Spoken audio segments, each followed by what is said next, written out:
जय हिंद दोस्तों। आज मैं आप लोगों के सामने कक्षा 12वीं की आरोह पाठ्य पुस्तक के गद्य खंड के पाठ 1 भक्तिन के महत्वपूर्ण बहुविकल्पीय प्रश्न लेकर हाजिर हूँ।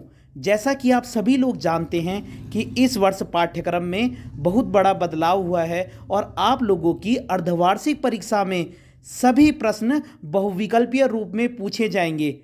तो इस दृष्टि से सभी पाठों के बहुविकल्पीय प्रश्न बहुत ही महत्वपूर्ण हैं। तो चलिए भक्तिन पाठ के बहुविकल्पीय प्रश्नों पर चर्चा करते हैं। सबसे पहला प्रश्न है, भक्तिन पाठ किसके द्वारा लिखा गया है? तो भक्तिन पाठ महादेवी वर्मा जी द्वारा लिखा गया है। देखिए बेटा, कोई भी पाठ हो, सबसे पहले आपको पता होना चाहिए कि ये पाठ किसके द्वारा लिखा गया है, क्योंकि किसी भी पाठ में से एक बहुविकल्पीय प्रश्न इस रूप में पूछा जा सकता है। तो आप लोगों को सभी पाठों के लेखकों के नाम याद करने हैं। तो भक्तिन पाठ महादेवी वर्मा जी द्वारा लिखा गया है। अगला प्रश्न है, भक्तिन पाठ हिंदी साहित्य की कौन सी विधा है? आप लोगों ने देखा होगा, आप लोगों के पास बहुत सारे पाठ होते हैं, लेकिन सारी कहानियाँ तो नहीं होती। कुछ कहानियाँ भी होती हैं, कुछ यात्रा वृत्तांत होते हैं, कुछ नाटक होते हैं। सभी पाठ कहानी नहीं होते। तो जो आप लोगों के पास भक्तिन पाठ है वो संस्मरणात्मक रेखा चित्र है। जी हाँ, ये बहुत ही इंपॉर्टेंट प्रश्न है और आपको याद रखना है। भक्तिन जो पाठ है वो एक संस्मरणात्मक रेखा चित्र है। अब आप लोग सोच रहे होंगे कि संस्मरणात्मक रेखा चित्र क्या होता है। तो देखो बेटा, जब हम अपनी यादों के सहारे किसी इंसान के जीवन के बारे में लिखते हैं तो उसको कहते हैं संस्मरणात्मक रेखा चित्र। जब हम अपनी यादों के सहारे, जैसे मैं किसी इंसान से मिला है ना, और मैंने बाद में उस इंसान के बारे में अपनी यादों के सहारे कुछ लिखा, बाद में मेरे दिमाग में जो मेमोरी में जो फीड थी हमारे आपस की बातें, वो मैंने लिखी, तो मैंने अपनी यादों के सहारे तो उस चीज़ के बारे में लिखा। तो उसी को हम संस्मरणात्मक रेखा चित्र कहते हैं। यानी कि जब हम अपनी यादों के सहारे किसी इंसान या वस्तु के बारे में लिखते हैं तो उसको संस्मरणात्मक रेखा चित्र कहते हैं। तो भक्तिन में भी किसके बारे में है? लेखिका ने किसके बारे में बताया है? भक्तिन के बारे में बताया है ना। तो ये भी एक संस्मरणात्मक रेखा चित्र है। अगला प्रश्न है, भक्तिन का वास्तविक नाम क्या था? भक्तिन नाम तो बाद में पड़ा, इसका वास्तविक नाम क्या था? जो भक्तिन थी उसका वास्तविक नाम क्या था? तो भक्तिन का वास्तविक नाम लक्ष्मी या लक्ष्मीन था। ठीक है, आप लक्ष्मीन भी कह सकते हो या लक्ष्मी भी कह सकते हो, ऑप्शन में कुछ भी आ सकता है, लक्ष्मीन या लक्ष्मी। तो भक्तिन नाम तो उसका बाद में पड़ा, उसका पहले से नाम क्या था? लक्ष्मीन या लक्ष्मी। और आप लोगों को पता है कि भक्तिन नाम उसको किसने दिया था? लेखिका महादेवी वर्मा ने दिया था। उसका पहले से नाम क्या था? भक्तिन का पहले से नाम क्या था? लक्ष्मीन या लक्ष्मी, और बाद में उसका नाम क्या पड़ गया? भक्तिन। और किसने दिया? लेखिका महादेवी वर्मा ने। अगला प्रश्न है, किसने लक्ष्मीन लक्ष्मीन का नाम भक्तिन रखा? तो मैं आपको बता चुका हूं कि लक्ष्मीन या लक्ष्मी का नाम भक्तिन किसने रखा था? लेखिका महादेवी वर्मा ने।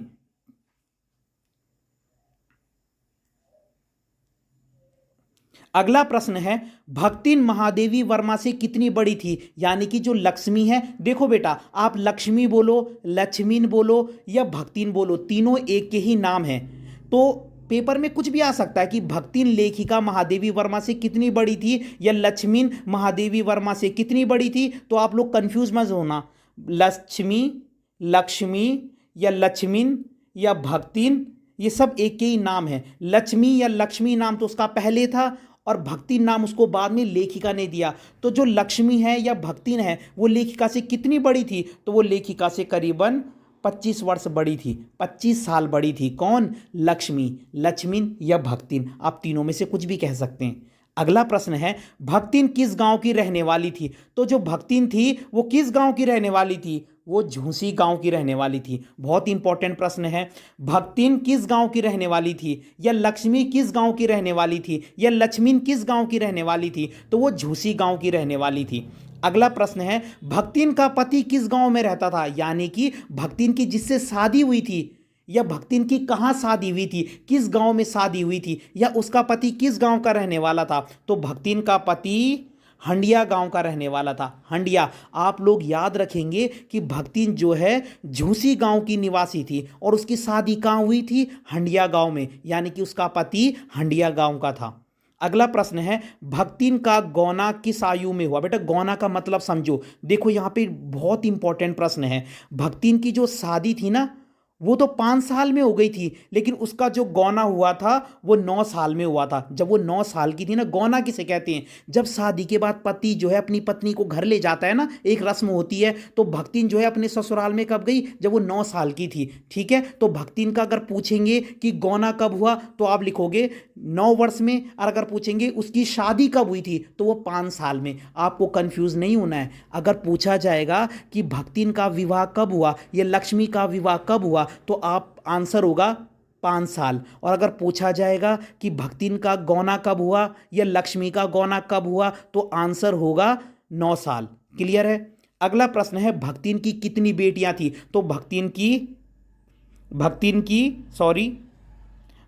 की 3 बेटियां थी। ठीक है, भक्तिन की जो है 3 बेटियां थी, एक के बाद एक उसकी 3 बेटियां होती है, तभी तो उसके ससुराल वाले उसको पसंद नहीं करते। उसकी सास उस पर रोब दिखाती है ना, उसको भला बुरा कहती है। उसकी जिठानियों के तो लड़के थे, तो वो सारा काम कौन करती थी? भक्तिन और उसकी बेटियां करती थी। और उसकी जिठानियां आराम से बैठी रहती थी, उसके लड़के घूमते रहते थे, है ना। तो भक्तिन की 3 बेटियां थी।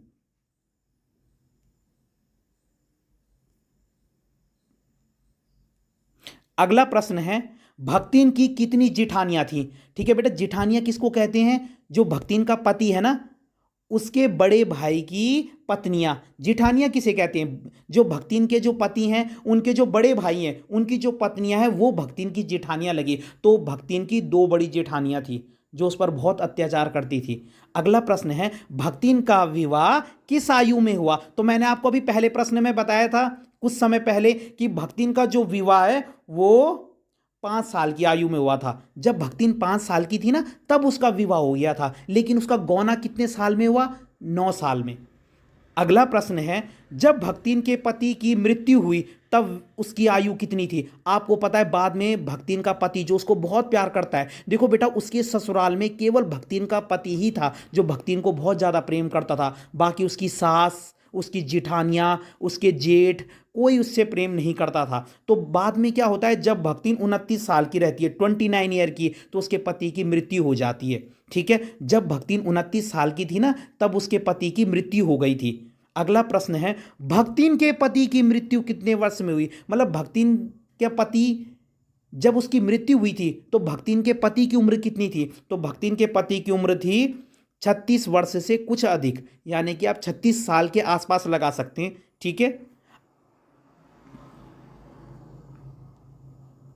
अगला प्रश्न है, भक्तिन शरीर से कैसी थी? मतलब भक्तिन का शरीर कद काठी कैसे थी? तो भक्तिन शरीर से क्या थी? छोटे कद की थी और दुबली पतली औरत थी, छोटे कद की और दुबली पतली।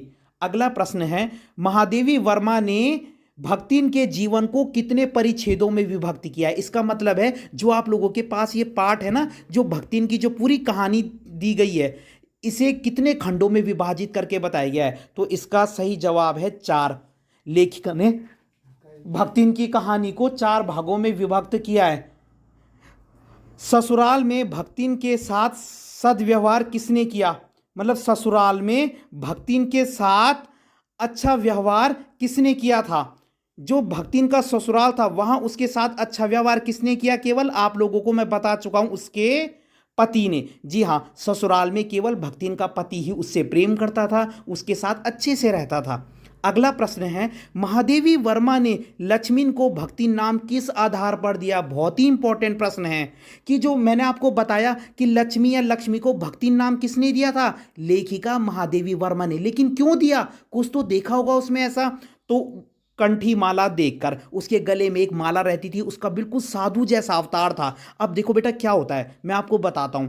जब भक्तिन के पति की मृत्यु हो जाती है ना, तो भक्तिन के ससुराल वाले उसको जोर जबरदस्ती करते हैं कि तू दूसरी शादी कर ले, क्योंकि वो भक्तिन के हिस्से की प्रॉपर्टी भी अपने नाम करना चाहते थे। लेकिन भक्तिन तो समझ जाती है, भक्तिन मना कर देती है, लेकिन उसके ससुराल वाले बहुत जिद करते हैं। तो भक्तिन अपना सिर भी मुंडवा लेती है और एकदम क्या है, सफ़ेद धोती पहन लेती है, गले में माला धारण कर लेती है, ताकि बिल्कुल सब मुझे ये समझे कि मैंने अब साध्वी रूप ले लिया है, एकदम साध्वी के समान मतलब। ठीक है, तो गले की कंठीमाला देकर या उसकी वेशभूषा को देखकर, ठीक है, महादेवी वर्मा जो कि लेखिका है वो उसको भक्ति नाम देती है। अगला प्रश्न है, गोधुली किसका नाम था? बहुत इंपॉर्टेंट प्रश्न है इस पार्ट में। ठीक है, एक बीच में कहीं पे आया है कि गोधली जो थी वो लेखिका महादेवी वर्मा की क्या थी? उसकी बिल्ली का नाम था गोधली। याद रखना, गोधली जो है महादेवी वर्मा जो इस पाठ की लेखिका है उसकी एक बिल्ली थी, उसका नाम था गोधुली। बसंत किसका नाम है? तो बसंत महादेवी वर्मा के कुत्ते का नाम रहता है। ठीक है, बसंत महादेवी वर्मा के कुत्ते का नाम रहता है। तो महादेवी वर्मा जो कि इस पाठ की लेखिका है, उनके पास एक बिल्ली भी थी जिसका नाम था गोधुली, एक कुत्ता था जिसका नाम था बसंत, और एक सोना थी। तो सोना किसका नाम था? उनकी हिरनी का। ठीक है, तो लेखिका के पास एक हिरनी भी थी जिसका नाम था सोना। तो इन तीनों ही बहुविकल्पीय प्रश्नों को आप ध्यान में रखेंगे कि गोधुली उसकी बिल्ली का नाम था, बसंत उसके कुत्ते का नाम था, और सोना उसकी हिरनी का नाम था। अगला प्रश्न है, महादेवी के साथ भक्तिन कहाँ जाना चाहती थी? तो इसका जवाब है जेल। मतलब भक्तिन जो थी वो महादेवी वर्मा के साथ कहीं भी जाने को तैयार थी। एक बार लोग उसे कहते हैं कि महादेवी वर्मा को जेल होने वाली है, तो भक्तिन उसके लिए भी पैकिंग शुरू कर देती है कि मैं भी उनके साथ ही जाऊंगी। कहने का मतलब है भक्तिन महादेवी वर्मा का साथ किसी भी हालत में नहीं छोड़ना चाहती थी। वो कहती थी कि मैं महादेवी वर्मा के लिए तो क्या, लाट तक से लड़ जाऊंगी। लाट का मतलब जैसे हम कहते हैं ना गवर्नर जनरल, मतलब किसी भी हद तक। अगला प्रश्न है, भक्तिन का जीवन कैसे था? तो आप लोगों को पता है भक्तिन का जीवन कैसे था? संघर्ष से भरा, स्ट्रगल थी उसकी लाइफ में, बहुत संघर्ष से भरा था। अगला प्रश्न है, किसने रोने पीटने के अपशगुन से बचने के लिए भक्तिन को पिता की मृत्यु की बात नहीं बताई? तो क्या होता है, जब भक्तिन अपने ससुराल आ जाती है शादी करके, 5 साल में उसका शादी हो जाती है, 9 साल में उसका गौना भी हो जाता है, तो जब वो ससुराल आ जाती है तो कुछ समय बाद भक्तिन के पिता की मृत्यु हो जाती है। लेकिन ये बात भक्तिन को नहीं बताई जाती। क्यों नहीं बताई जाती? कि ये रोएगी धोएगी और हमको परेशान करेगी। तो ये कौन कर सकता है? ये भक्तिन की सास ने ऐसा किया था। उसकी सास भक्तिन को नहीं बताती कि तुम्हारे पिताजी की मृत्यु हो गई है, क्योंकि उसकी सास कहती है नहीं तो ये रोएगी, है ना, और अपशगुन मचाएगी घर में, इसलिए। अगला प्रश्न है, किसके प्रेम के बल पर ही लक्ष्मी सबसे अलग हो गई? तो आपको पता है लक्ष्मी या भक्तिन किसके प्रेम के बल पर वो अलग रहने लग गई थी बाद में अपने पति के साथ, जब उन्होंने बहुत तरक्की भी कर ली थी? तो अपने पति के प्रेम के कारण। उसका पति उसे बहुत प्रेम करता था, दोनों बहुत मेहनती थे। अगला प्रश्न है, भक्तिन को कमाई के लिए कहाँ जाना पड़ा? तो भक्तिन बाद में जब उसके पति की भी मृत्यु हो जाती है ना, उसके दामाद की भी मृत्यु हो जाती है, तो बाद में वो कहाँ जाती है? उस पर कर्जा हो जाता है, तो वो पैसे कमाने के लिए कहाँ जाती है? शहर जाती है, जहाँ उसकी मुलाकात किससे होती है? लेखिका महादेवी वर्मा से। तो अगर आप लोगों को ये वीडियो पसंद आए तो वीडियो को लाइक कीजिए, कमेंट कीजिए, ताकि मैं ऐसी वीडियो आप लोगों के सामने और भी ला सकूं और आप लोगों के अच्छे से अच्छे अंक लाने में आप लोगों की मदद कर सकूं। तो मिलते हैं जल्दी किसी और वीडियो के साथ। धन्यवाद।